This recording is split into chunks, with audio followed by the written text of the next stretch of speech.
As people are coming in and are getting situated again, I want to introduce Alan Batey, who I think some of you know and some of you may not know. He is the global head of Chevrolet, which has the distinction this year of entering the Interbrand Top 100 brands for the first time ever. And it comes in at number 89. And I think some of you might be sitting there saying, this brand's been around for almost, is it over 100 years now? Yes, it is. Over 100 years, and it's just now getting this kind of brand recognition. Well, keep in mind, we're talking about on a global scale, and globally, this is a very young brand. While we know it and have grown up with it, worldwide, Chevy is just being introduced to a lot of different people in different countries. So before we commence with the conversation about where Chevy is and where it's headed, I want to give you some perspective about where Chevrolet is worldwide right now.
A little taste of what Chevy's all about worldwide.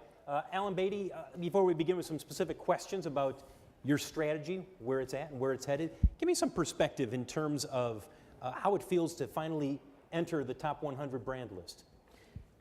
Yeah, obviously delighted to be here with everyone today. It's a great beginning for us, but we also have 12 automotive brands in front of us. So in a very competitive industry, this is a great start, but we've got a ways to go to reach the level of performance that I think can be achieved. Just for everyone to put it into perspective a little bit, what Phil was saying, Chevrolet is a brand that's 101 years old. Just 10 years ago, over 60% of our sales came from North America. You fast forward 10 years, and nearly 65% of our sales comes from our global markets outside of North America. 10 years ago, we sold in about 70 countries. Today, we sell in about 140 countries. A decade ago, we didn't sell in China. Today, we're one of the fastest growing brands in China, and this year should sell over 750,000 units. So a lot of things changed very, very quickly. And as you can tell from my accent, I don't come from Southeast Michigan. I spent actually my whole career outside of North America until I came here in 2010 to run Chevy. I'm a sales guy. And anyone who's ever run a sales force will tell you that you really have your head down when you run a sales force and you're driving and pushing every single day. And that's really the story of Chevrolet. We grew so fast, and we had 140 entrepreneurs running these countries. And they were running it, and they're great people. Warren Buffett sometimes said, don't surround yourself with too many very intelligent people. We've got a lot of very intelligent people. And what transpired a decade later was fast growing, the fastest growing brand in the world for the last couple of years, but no consistency. And then I look at something like Interbrand, and I look at our scale and our size. We're the 4th largest car brand in the world today, and we weren't in the top 100. So something wasn't quite gelling. And as we went and really tried to take a step back and look at what was happening, we had 140 people that were building this brand within their country. And what happens is when you don't have that global coordination, you don't have that global mission and platform, what happens is you get 140 different variations. and none of it leverages off each other. And so that's really where we are today. I think we're coming from a position of strength. We're not having to re-engineer our business because it's so bad. It's just that we can now take it to the next level. And that's what the effort's been about. How much are you able to leverage the history and the iconic image of Chevrolet, which a lot of people around the world know, and yet at the same time, a lot of people around the world don't know the baggage of the bad stuff that's happened in the United States? How much of an advantage has that been? That's a great question, Phil. I say this a lot to our people, but you know, there is a very, very rich history at Chevrolet. 101 years. We paid for it all, good and bad. So we should learn from it. But when it comes to our customers are looking to the future. And when you look at the millennials of today, and I have 2 daughters who fit into that category, they don't want to hear about what happened 20, 30 years ago. They want to know what's in it for them and why this product and this brand is something that they want to connect with. And so when you go back in time and you look at Chevrolet was always a brand that had ingenuity at its center. And I'll give you some examples. First brand in the world to introduce airbags. First brand in the world to introduce a radio in a car. First brand in the world to have fuel-injected engines. So ingenuity was always at the heart of the brand. And so we use these history lessons to inspire our people and get them to take the company to the next level. So what you saw in that sizzle video was find new roads. Find new roads is our mission statement. It's our North Star for all of our employees, because bottom line in the automotive business with so much competition, it's all about product. And if we find new roads with our product and we really set the pace and do not follow but lead, we can do amazing things. I'll tell you a little story. I was sitting having lunch with an engineer who had been with the company for 40 years, and he had worked on the Chevrolet Volt. And we were talking about what does Chevrolet mean to him. And he said something that really stuck in my mind. He said, you know, Alan, on our best day, we lead the world. And it really stuck with me, and I use that now to make sure that our best day becomes our everyday. Because I believe the success of Chevrolet will not come by following the 12 brands that are in front of us on the global brand report. We're going to have to win by reinventing ourselves, being true leaders, using the spirit of ingenuity to find the new roads that our customers want. And I believe the Volt is a great example of that. Let's talk about the Volt, because it's a lightning rod product. Anytime I do a story about the Volt, I get as many hate emails as I do emails from people who love it. And it's got a very high customer satisfaction level when you compare it with other models in the industry. If you had to do it all over again, would you change the way you marketed it right off the bat? That's a great question. Let me ask a question to the audience and see what reaction we get here. Everyone, I think, who's heard of the Chevrolet Volt? Just put your hand up if you've heard about it. That's pretty good. Unaided awareness is good. Who thinks that it is an electric car? Just put your hand up. Who thinks it's a hybrid? Who thinks it's an extended range electric car? Hey, I got a few hands back there. Okay. It is an extended range electric car. So you're probably sitting there going, what does that mean? Well, what happens is, if it was the electric car that most of you thought it was, if you go beyond the range, you are calling for roadside assistance and walking home because the vehicle stops.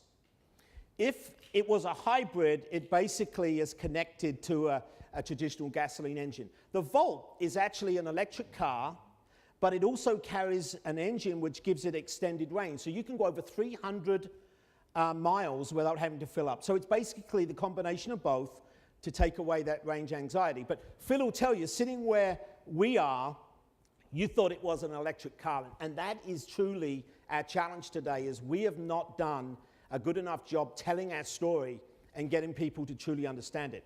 Those who buy it, Consumer Reports, as many of you know, we're not allowed to advertise Consumer Reports. But Consumer Reports does customer satisfaction on cars. And if any of you go in and look, Volt is #1 from a customer satisfaction from the people that drive the vehicle. The problem is, based on this audience here today, we have to do a much better job explaining what the technology is, because as Phil said, it's a moonshot. How do you change that? Because already it's out there. The misperception is out there. The confusion is out there. How do you change that so that in the future, when you have the Cadillac ELR, which will also be an extended range electric vehicle, when you have those vehicles come out, how do you change it so the public says, I get it, instead of, not really sure? Yeah. It really is a 360 communication challenge. We sell our cars through franchise dealers. Here in the US, we have about 4,500 franchise dealers, all geographically located. What's my vision? That every school within that geography, the dealership goes and tells the story to every child, because this truly is American ingenuity at its best. So that's the grassroots thing, Phil. And then through the communication strategy, we really need to get people to understand. You know, the problem, and let me ask that question to the audience, is range anxiety a concern to you on an electric car? That one day you might want to go 45 miles or get caught in traffic and you're not going to be able to go anywhere. And that's the truth. That's what we hear back. Phil, we're going to have to invest more money, and we're going to have to make sure that we get that message in, because it's an incredible message.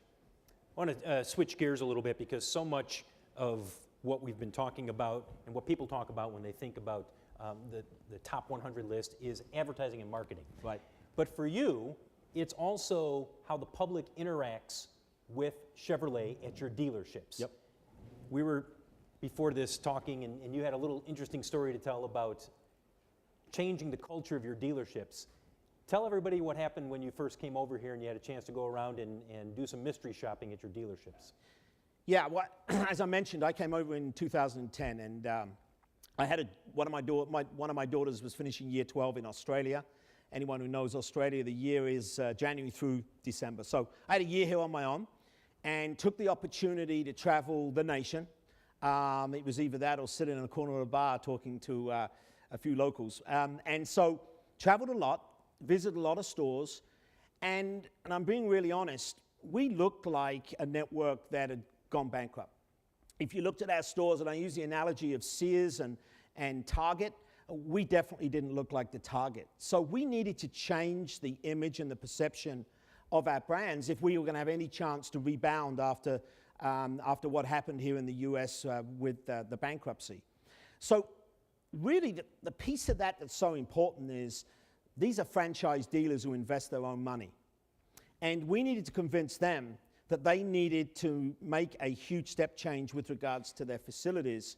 And the good news is it's happening. We have, at Chevrolet just here in the US, we have about $3 billion worth of new facilities and renovated facilities going on. Hopefully you've seen the beautiful blue arch and the new look for the brand, but that's the home of Chevrolet. That's where you buy your products, and if you don't believe that it's a modern, inviting environment, and it's one where people are investing, which gives you the confidence, you're probably not going to shop there. Did you see a few dealerships where you cringed and said, that's not what I want? I saw quite a lot, actually. And the other thing which is true amongst everyone in this room is the automotive retailing experience is not one that you love. Would you agree with that? You know, a lot of people say it's almost as bad as going to the dentist. I hope it's not that painful. But what that tells you is that we have to change a lot of perceptions.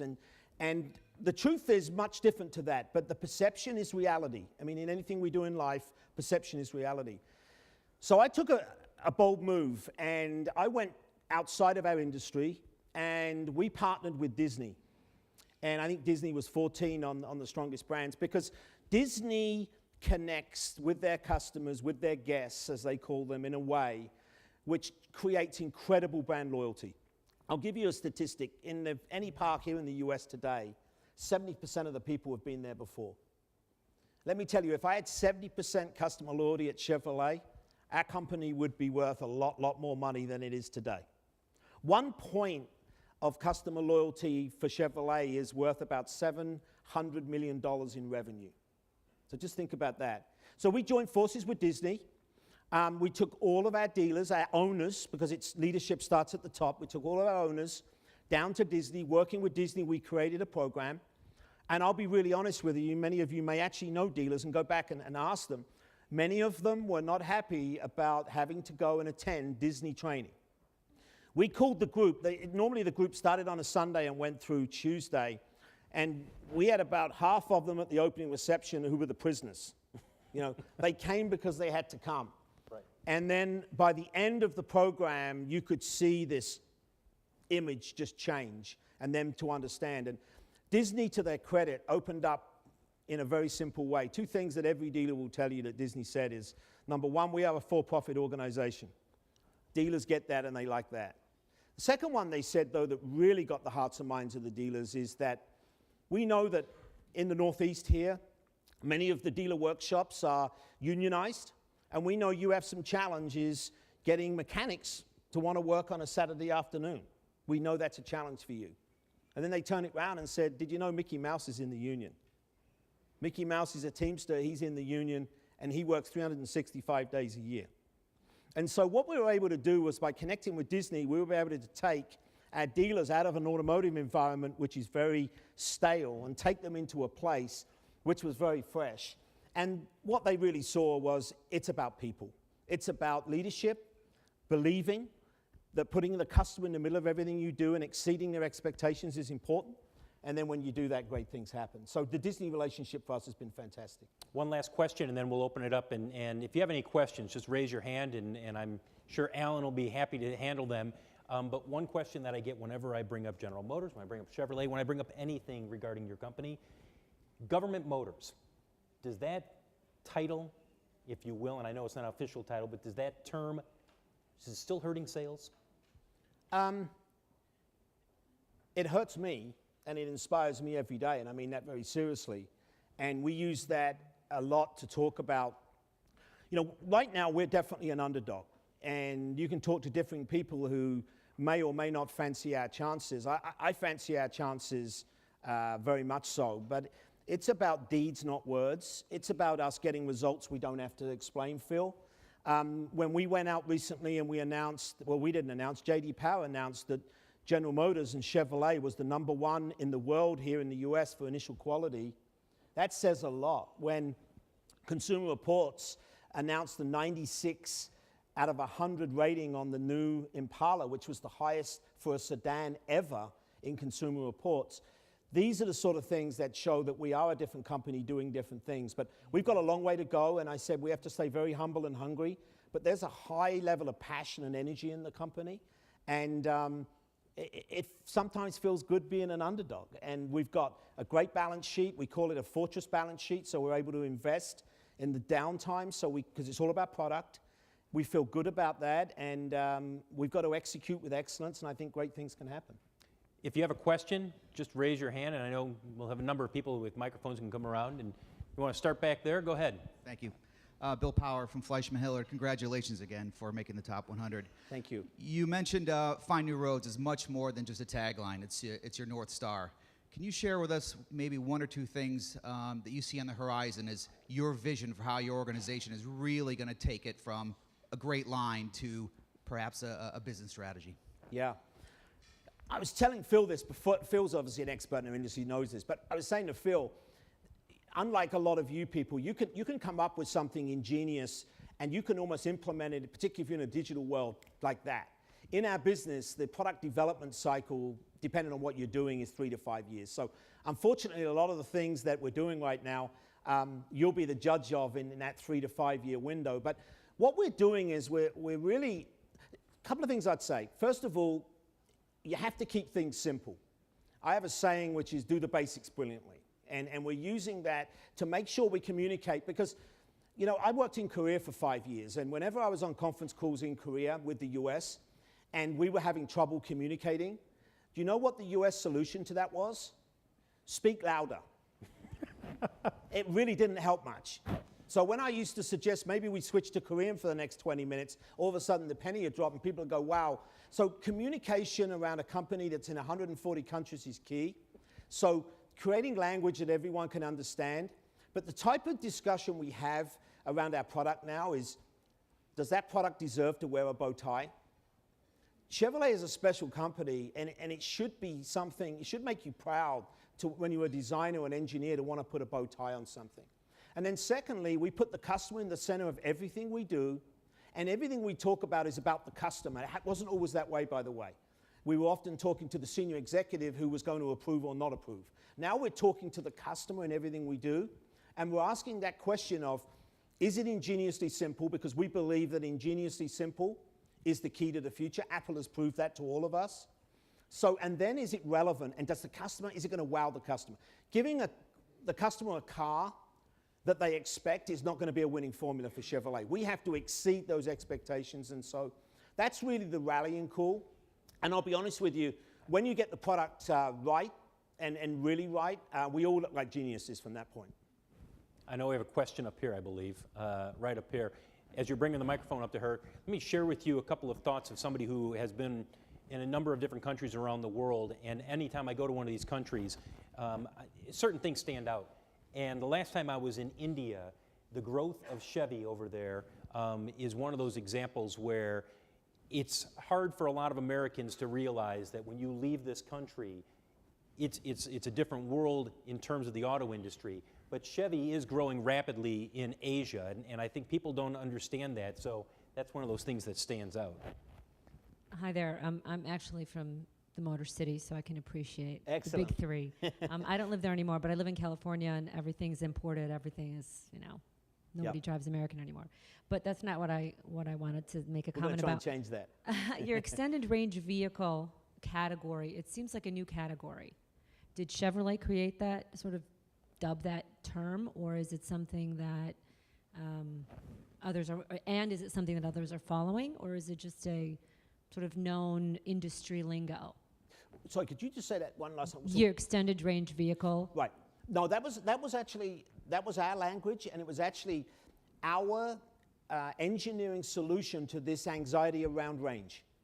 And so we came up with that, we invented that, and we brought it to market at a very interesting time, because as we were engineering that, the company was going through the process of Chapter 11 here in the US. So we talk a lot about that, because it really does, I use this phrase with our people: if you can dream it, you can design and engineer it, you have to believe. And that belief has to come from within. Connecting the hearts and the minds has been very important, but people want to be part of a winning team. And that's what it's about. Phil was saying about, government motors. That inspires me. I don't like it, but it inspires me, because it's the difference between Toyota and Chevrolet over the next 10 years will be people. It'll be them against us, and frankly, I respect them a lot. I don't like them much, and I want to beat them, and I want to win, and we got to have that desire. If Chevrolet and General Motors wins, this country is going to be better about its capability. I think it's very important what we do over the next 4 or 5 years. To answer another point on that question, in terms of extended range, when you unveiled the Volt, and I remember it in Detroit, I think it was the 08 auto show, maybe 09. Yep. And your executives were using the term electric vehicle. Yeah. And then they would say, well, then it's electric range, it's extended range. And so immediately it was the message was not delivered properly. And I think you're still that's part of the education process, because the initial wave of information was, it's an electric vehicle. Oh, wait a second, it's extended range. And so you had journalists going, well, is it electric? Is it extended range? What does that mean? And so I think that, to answer your question, gets to the heart of the issue. And it really gets back as well. I know I'm talking to a lot of marketing people here. Your message has to, on something like this, which is a moonshot, you have to get it right from day one. Right. Because most people of you have moved on, as far as you're concerned, it's an electric vehicle, and it's not. Gentleman right here in the second row, and then the woman right behind him. I'll pass it back after my question. Just one question. So the Volt is something you've talked about a lot, and obviously it's something you're very passionate about. But I would imagine that's probably a small proportion of your market share in terms of Chevy. How do you gauge whether or not to put a lot of money behind something you feel passionate about, like the Volt, that you think will generate future growth, behind perhaps the cash cow cars and brands that will push tin, as it were? Yeah, I think we have to do both. We have to. When a lot of people ask, what is the propulsion systems of the future? And the answer to that is, it depends on what the application is. So there's going to be many different things that are implemented. So the answer is, you have to be able to do both. Good example is the Chevrolet Cruze, a compact car that we now sell around the world. We just sold we've been selling the car for coming up to 5 years. We've just sold 2.5 million around the world. That car has the best fuel economy. When we launched, it had the best fuel economy of any gasoline vehicle here in the US. So again, it comes back to this philosophy of leading, not following. But you're right, we are not going to be successful just on very, very advanced future alternative propulsion systems. We have to be mainstream, and we have to use our scale. And that's what is different today, perhaps, than where Chevrolet was 5-10 years ago. I'm a Chevy Impala owner. Oh, thank you. Quick question, sort of a corollary to that. You have two amazing stories. You have the history of 101 years of these firsts that you've really shown that you've been trusted for all these years. And then you also have the new stories of, we said about the electric and electric extended range. How do you balance that, especially in a 30-second commercial or a 60-second commercial, to let people know both we're the future, and if you care about sustainability, come here, but also you can trust us, we're not just a fly-by-night that just started? Yeah, that's a really good question. Honestly, in the US, we don't have a problem getting people to understand our heritage and what we were. What our biggest problem is, and somebody was talking about the West Coast, if you talk to the young people there, they just don't see us as relevant. Even though when we get them into our product and we expose it to them, they are really surprised how good it is. So we have to work on different levels of communication to get our message through. And the East and West Coast are frankly our biggest challenges, but they're also our biggest opportunities because they're the two biggest markets for automobiles. So the way we do that is again, we find new roads is, as I said to you, it's our mission, it's what we do when we think about new products, but it's also our tagline because it's our truth. If we're successful in this and all our communication lines up, the communication will build upon itself. And what happened was, over the last 10, 15 years, we became very much a truck brand and who actually raced and had some performance vehicles. The piece around passenger cars we had lost, and so we have to rebuild that. And it is about, and I know it sounds a cliche, but it's about putting the customer in the middle of everything you do, understanding that customer. I'll give you an example of that. We launched the Chevy Spark. We had never, the Chevy Sonic. We had never had a small car where we had done well. I'm being really honest. We built the car here in the US. We launched that vehicle with no TV advertising. If you go on and look on YouTube, you'll see some stunts we did. We threw one out of a airplane. We did a flip. We did all sorts of things, but it really resonated with the people we were trying to talk to. And today, the vehicle is the #1 or #2 in its segment every month. And we're attracting young professionals that we had never seen before. So segment by segment, it's different. And it's about, as I said, putting the customer in the middle and then using the right media to connect with those customers. As we were looking around for more, I think there's a question in the back. Does it still pay to advertise in the Super Bowl? Is it still worth the money? I know you're doing it again this year, so I'm just curious. Yeah, look, I believe... That's not 100% yes. No, because I'm going to build up to it. Super Bowl is an event that I believe brings the fabric of America together. So America parties along Super Bowl. And there is as much interest around the ads as there is around the Super Bowl. And so it absolutely makes sense for a brand like Chevy to connect in that. I've actually got my CMO, Tim Mahoney, here. But as Tim knows very well, we're in it to win it. So we have to break through. We have to have it fully integrated. And we need to be the talk around the water coolers on the Monday.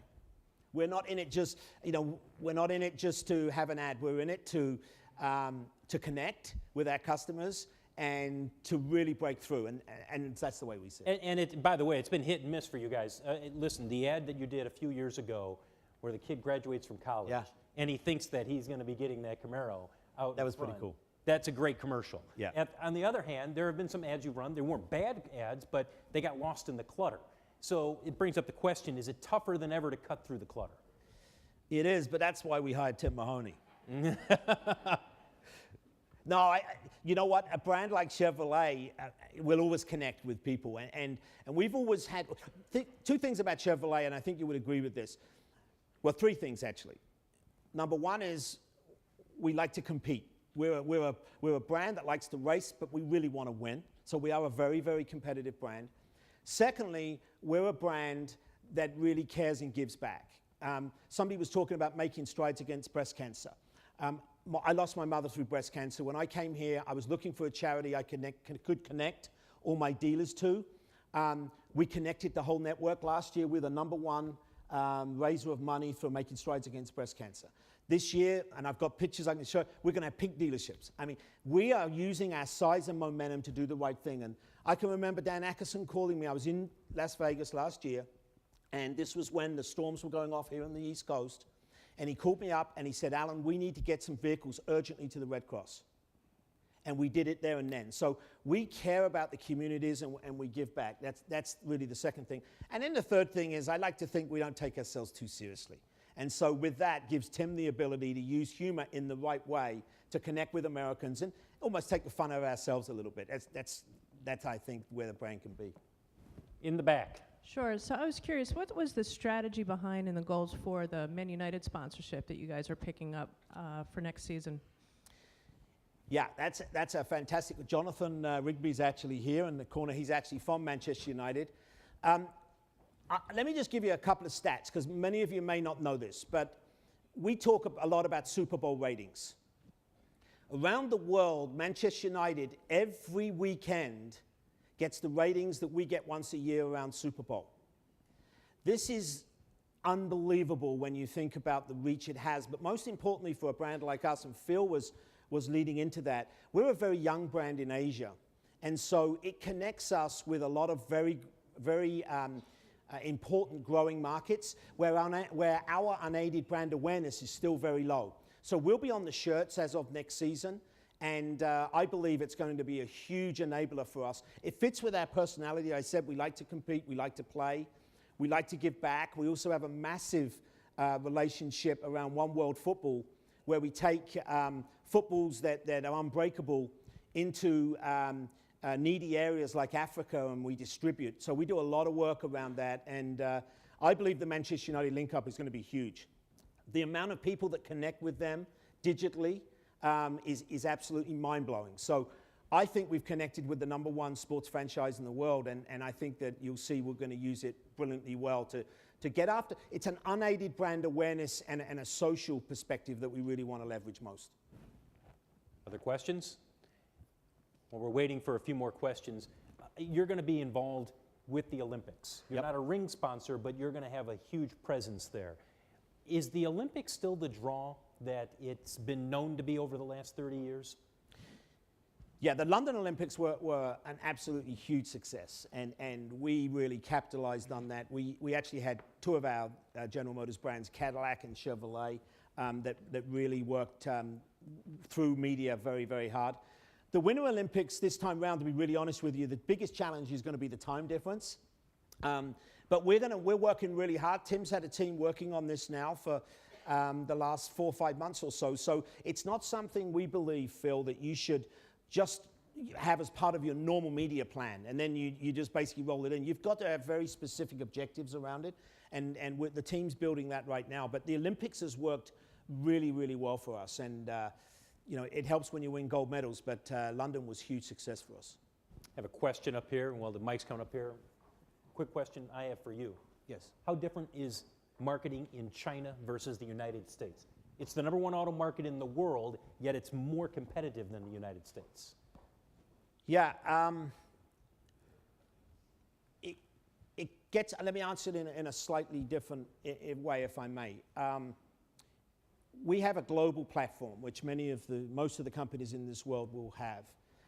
But the key for us is it needs to be global, but it needs to be local. Otherwise, you create vanilla when you believe you can create an ad for the world and you don't offend anybody, but you don't hit the sweet spots and you don't hit the heart and the minds in these various markets. So it's really important for us that we connect our global team and our local team, and it becomes one team. And the way we've done that is we have one creative agency for the world. We used to have multiple agencies all over the world, and were never able to connect them. We now have one. We also have one media partner for the world. So that is a massive change from where we've been, Phil. So we're seeing sharing of best practices like we've never seen before. We're seeing using our economies of scale like we never have before. But at the end of the day, the team in China has to be accountable for driving the business results. And so we run with many people, everyone in this room runs with scorecards. We have business scorecards. We know what the most efficient ratio should be. but we empower our teams to do what they believe they need to do to drive the business results. And frankly, if they're spending more, but they're driving the business results and the returns, all power to them. If they're not, and they're not building the brand and they're not getting the returns they should, then they're going to get some help. So there's a strong level of trust in what we're trying to do. Question. We've had people on stage who have talked about sampling, and it's easy to sample pasta sauce and cosmetics. How do you think about sampling something like a Chevy Volt, and does that happen online by the time they walk into the shop?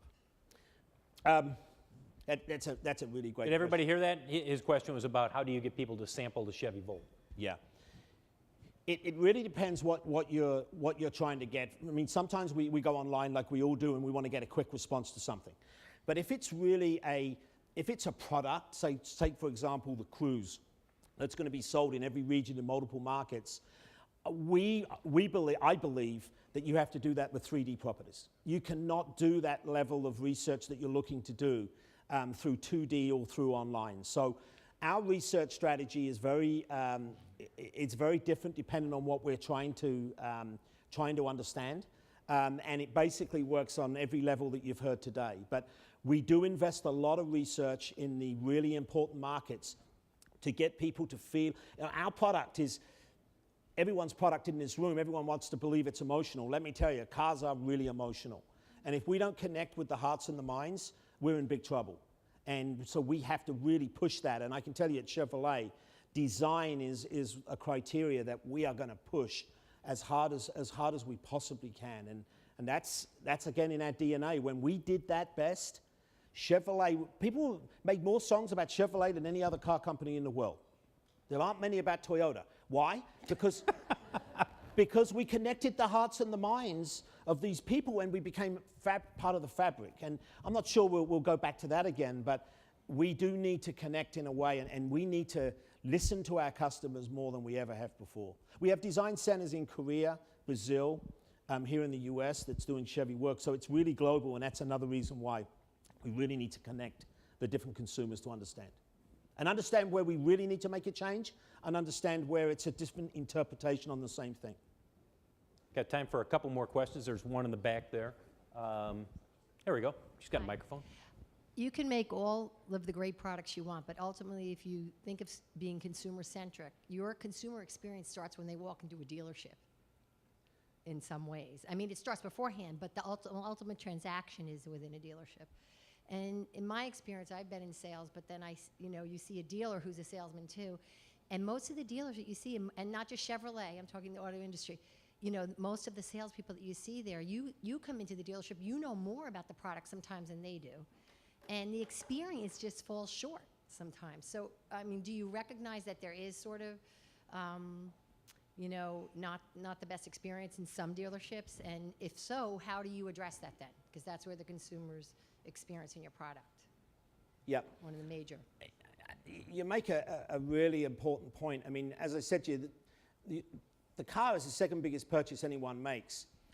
It's actually one that a lot of people approach with anxiety is really a sad thing, and we need to change that. But what we also know is that customers spend their time before they buy researching on the internet, deciding, doing their comparisons, going to third-party sites. And it's an interesting piece of research, but 70% of the customers who enter a showroom, the first question they ask, they actually know the answer to it. They're actually testing the credibility of the salesperson. So it comes back to my point around do the basics brilliantly. We have to train our people. We're using a lot of technology today, like iPads and various other things to put the tools in their hands that they need. But you're absolutely right. The quality of the salespeople is critical to the success of that experience. We're in the very early stages, but we're actually opening up our own General Motors Academy. And let's really be honest in this room. Many of you have got children. Maybe they're in year 12 or going through college or university. Not many of you would be hoping that they're going to become a Chevy salesperson when they graduate. So what we need to do is we need to understand that, but more importantly, we need to give our people a need to be loyal, because retention is a big issue in the automotive industry. So we're actually working, and our training is going to be accredited, and we're going to be able to get people degrees, advanced degrees, and we want to breed a different culture into our network. And this is early days, but I'm a great believer that education is something that we can provide, and I think it's a huge opportunity. Got time for one or two more questions, if anybody has a question. Any other ones? Before we wrap things up, a couple of things I'd love to get your perspective on. Most exciting market in the world right now. The one market where it may not be huge, but you look at it and you go, it's really kind of cool. What's going on there? China. It's going to be over 30 million vehicles, new vehicles, probably in 10 years' time. I want a big piece of that. Russia. Russia's very exciting. Russia's exciting because it's grown so fast. We've actually got a 10% share there now. And a little bit like China, everything from entry-level vehicles and a lot of aspiration for large vehicles and luxury. So big opportunity there. Middle East, young population, fuel prices are low, lot of buying potential. So we think the Middle East is also going to be a very exciting market. Is consumer confidence, as it sits here and kind of plateaus for a while, are you worried that the American consumer, which has been going so strong for the auto industry, that things start to slow down a little bit? Couple of things. First of all, the car park in the US is big and getting old. The average car is over 10 years old, the average vehicle. So that is creating demand fill. What we're also finding is, a lot of these vehicles 10 years old, people buy a new vehicle and what they save in maintenance and fuel is a real surprise to them. So that's also fueling it. But honestly, it's still somewhat fragile and depending on what's going on in the world, what's happening in Washington can slow things down. So we're watching it very carefully, but I expect that the market will continue to grow, and our short-term forecast is that we'll see solid growth through the remainder of this year and next year. Incentives, do they continue to grow from here?